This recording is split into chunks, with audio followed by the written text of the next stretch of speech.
Jim Does SuperCoach, NBA Supercoach, the Wrap Show. Yeah, this is where I'm going to wrap the entire playing list of the NBA. Nikola Jokic, SGA, Victor Wembanyama, and Luka Doncic. No, I'm not going to do that. Come on, settle down. It's the wrap of the season, of course. How did we all go? How are we all feeling after NBA Supercoach has come to a close? The final day of the regular season's done. We had 15 games and absolutely no one good played in them. I think that's got to be the story of the last couple of weeks, isn't it, when it comes to NBA Supercoach? And it has been probably the defining story, I think, of the first inaugural NBA Supercoach season.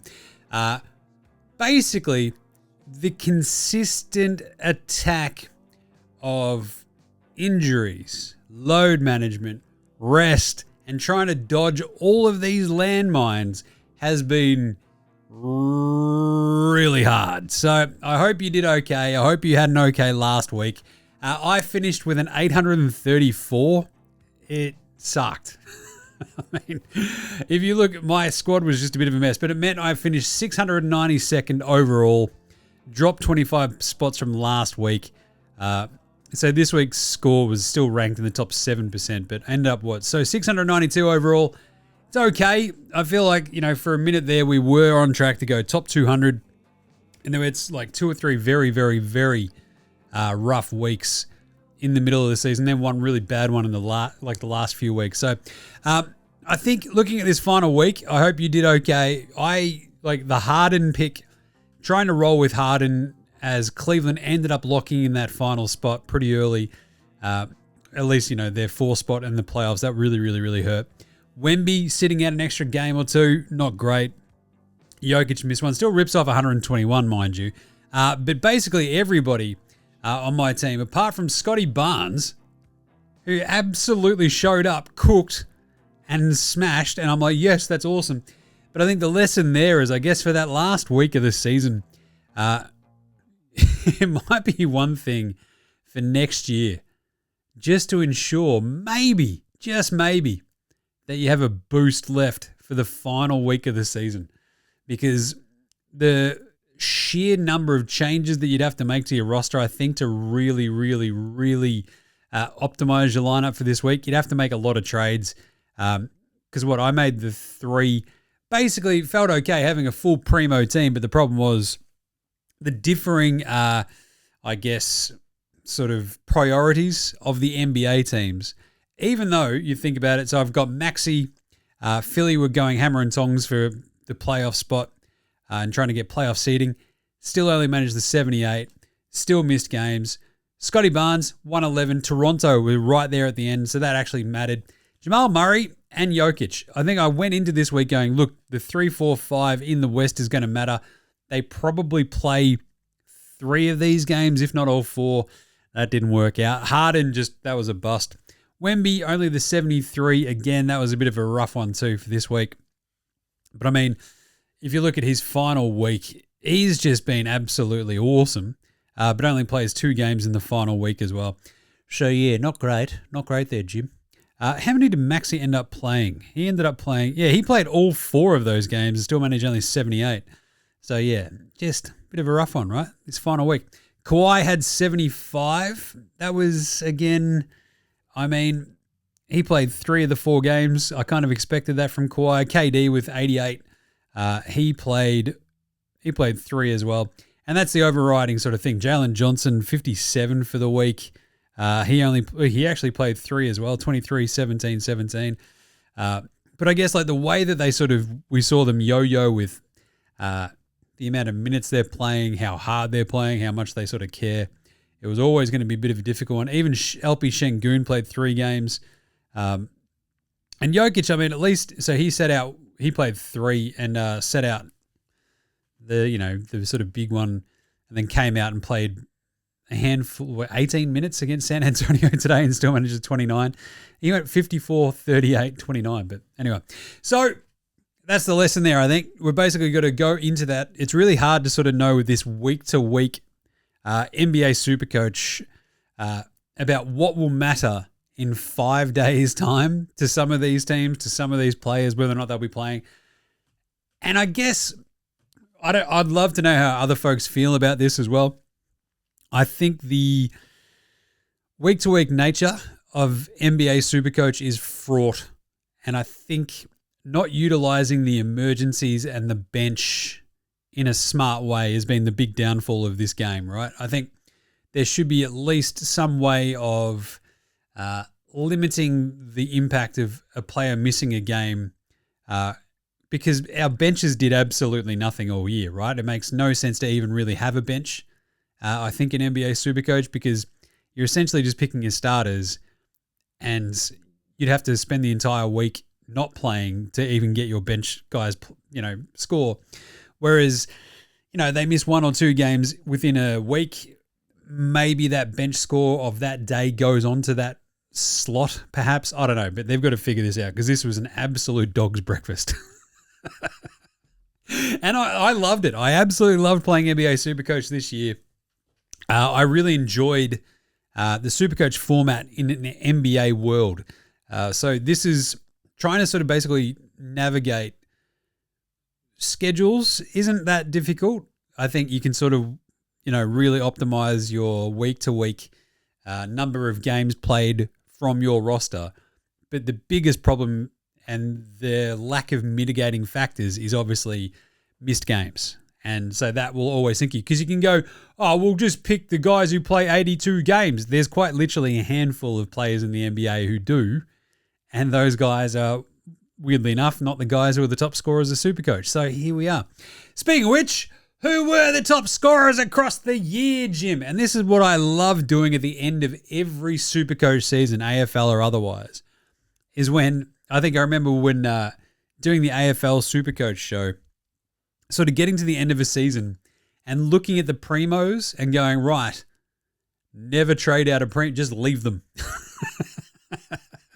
Just let them roll. And to be honest, you could almost do the exact same. Feels like you could almost do the same thing with NBA because the sheer weight of numbers in the total points scored by the top echelon players. If you're just not trading them out, you're probably better served just working around the edges. But anyway, let's do the top scorers. Jokic, obviously, number 1 overall, average 43, 2,706 total points. SGA, second at 34.5 average, but 2,276 average. Wemby, 2,275. Literally 1 point separating the two of them. Pretty good. Luka Doncic, 2,240. Jalen Johnson in 5th. I'll stop reading out the numbers. It doesn't matter. Jokic, SGA, Wemby, Luka, Jalen Johnson. This is, I think, again, they probably need to look into the scoring system for NBA Supercoach as well. It's not that, I guess, AFL,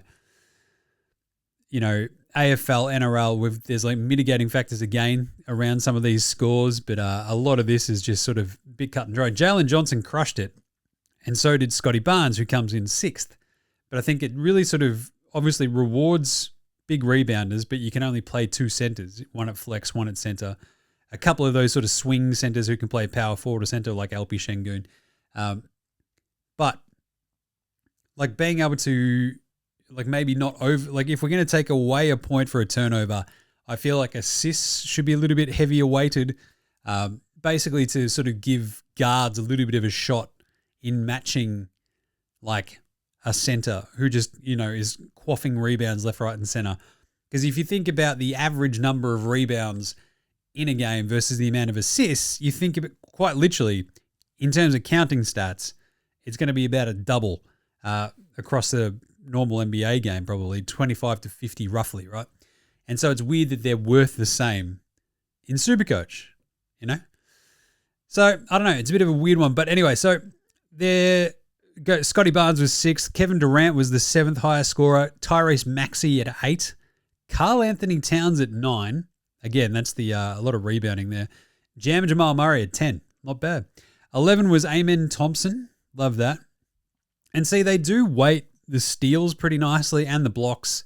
But again, the steals and blocks, it's kind of like this is meant to be a bit of a leveler, I guess, between your bigs and your perimeter players. But you look at the steal numbers, you look at the blocks. Again, it's sort of there's probably, room for improvement in the actual scoring, I guess, in that. So Amen Thompson at 11, Jalen Duren at 12, LP Şengün at 13, Kawhi at 14, and Donnie Mitchell at 15. Jaylen Brown 16. Donovan Clingan finishes the year 17th overall in total Supercoach points. That's crazy. Cade Cunningham 18, Julius Randle 19, and Bam Adebayo at 20. So that's the total points. The averages, it's Jokic, Luka, Wemby, 43, 36, 36, 34.5 for SGA, 33 for Giannis when he played. Jalen Johnson 30, Kawhi, the only other player to crack 30 as well at 30.2. So Tyrese Maxey came pretty close, 29.7, Cade 29, and Embiid 28 and 4. So I guess if we look at the sort of the way that it all finished up, I'd love to know what other people think about the weighting of the scoring and sort of how it all goes, and perhaps what fixes you'd like to see. I feel like there needs to be maybe a better way of utilizing the bench.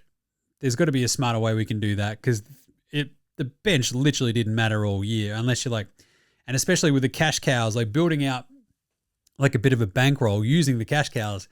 The price fluctuations, when you're talking about big numbers like this, it's almost just kind of pointless to really have the cash cows. Like, you can sort of get, like, especially when your primos are sort of dropping and rising in ways that don't almost matter. If your bench is sort of like making little bits here and there, it's just pointless, I guess. So the team that finished off the week with the highest score this week with 1,008, that was the highest score this week. They had Scotty Barnes, Brunson, Amen Thompson, Nicky Alexander-Walker, Cat, Jalen Johnson, KD, Paolo Banchero, who managed a 109. Not bad. And Osar Thompson. So then when the Thompson twins and Jokic is the captain. So, yeah. And if you look at everybody's benches, it's like, yeah, absolutely bottom price dudes. So if you're trying to maximize all that cash cowing, I mean, yeah, the bench is just pointless. I don't know why it's there. So there you go. The overall winner, I was actually looking at Teague Time. So their total score was 25-125. Not bad. And they finished, well, they actually ranked 45th overall in week 23, and overall they were number 1. So they won by 40 over Şengünverse. So they finished the season with Maxey, Barnes, Murray, Furphy, with a bit of a captain loophole for Jokic. I wonder if that's, to get Thompson's score on the field, maybe just because Jokic went off in that first one. KD, flag still, not bad. Şengün, no resting gay. That's basically a bit of a loop for Paolo Banchero and Wemby. So, yeah, I think we sort of look at this and go, what did we learn? It's, it's always get your primos right. And I think the way that NBA scoring operated, Jokic and Wemby were the obvious ones. SGA and Luka, very, very, very, very handy. And I think we sort of come out of this going, yeah, your inefficient scorers are going to be the death knell of you. But it's the multi-category scorers that are going to be the best for NBA Supercoach, right? Like even someone like Cade Cunningham putting up great numbers across the board, points, rebounds, assists, despite not being a massive like volume 3-point shooter. Outside of someone like Jokic averaging a triple-double, Luka putting up like a 33, 8 and 8 or whatever he averaged for the season, Wemby's skyrocketing numbers. It's sort of like that consistent stuff that you get from Scotty Barnes, from Kawhi Leonard, Amen Thompson towards the back half of the season. I think the one that really sort of threw me for a bit of a loop overall in terms of the total points, he still finished top 16, is Jaylen Brown. He finished at like 15.5 mil. And this is despite averaging 28 points a game, really good counting stats. Turnovers hurt him, and I think efficiency hurt him a little bit too. But that's this is something we're going to try to figure out here, because you can't be sitting there going, well, someone like Jalen Duren just going 20 and 10 is putting up substantially more than guys getting 4 or 5 assists, 6, 7 rebounds. Yeah, it's a bit of a weird one. So I guess trying to get those multi-category scorers, getting like Scotty Barnes has helped because was he the first player to have 100 steals and 100 blocks in a season since Andre Drummond 6 years ago. So those multi-category defensive scorers will probably be very, very valuable ongoing. Amen Thompson, Orsar Thompson, Scotty Barnes and co. Wemby, obviously.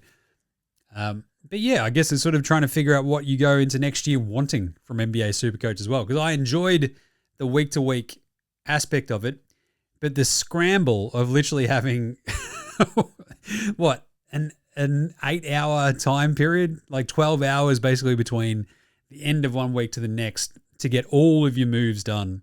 I think one of the great things about AFL Supercoach and also NFL Supercoach was that you could sort of, you'd wait for the news to sort of be rolling out and you'd be able to basically marinate on moves and try to figure out who you're going to go with. But the bang-bang nature of NBA makes that really, really difficult.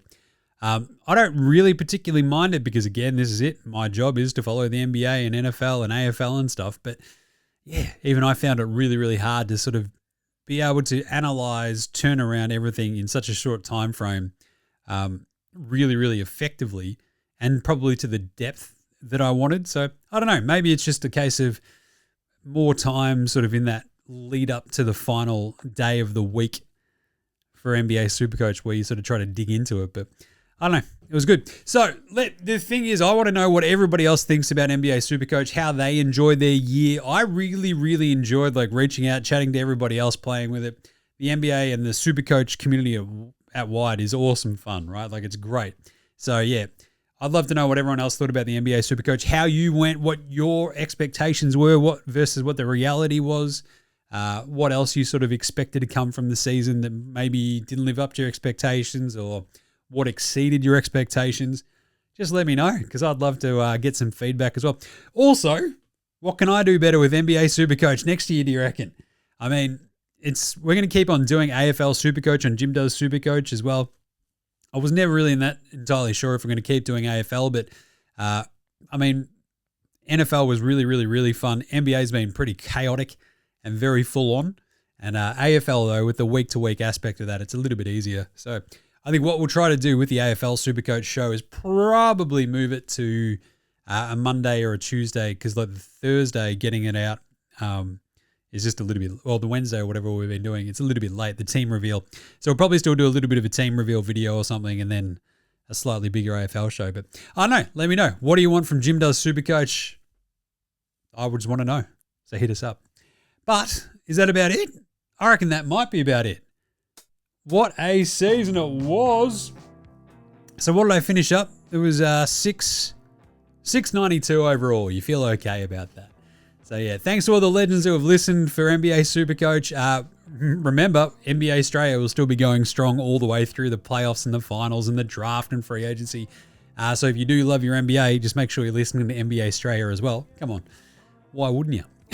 And then for AFL Supercoach, we'll keep doing that on Jim Does SuperCoach as well. That actually pops up on its own YouTube channel as well. So go subscribe to Jim Does SuperCoach, the YouTube channel, because that'll just go directly through there. I will actually set it up so the podcast goes through there too. So yeah, there'll be lots going on. So go check it out over on the YouTube because we'll keep doing AFL for the rest of the footy season. Then we'll roll into NFL and back to NBA. So it should be good. All right. Hope you had a great season. I certainly did. I'd love to know your thoughts. We might, because we'll be doing the AFL Supercoach show as well. If we get people like writing in, letting us know what they thought about NBA Supercoach, I'm going to reach out to some folks that I know who also played, see if we can't get like a bit of a brainstorming session going on, just to sort of, figure out what could work better and go from there. But anyway, there you go. What a season it was. 692 for your mate Jim. And a lot of missed games. I'll tell you what. All right, this has been Jim Does SuperCoach. Hope you had an awesome NBA season. And here we go for the rest of the AFL season. Happy Supercoaching.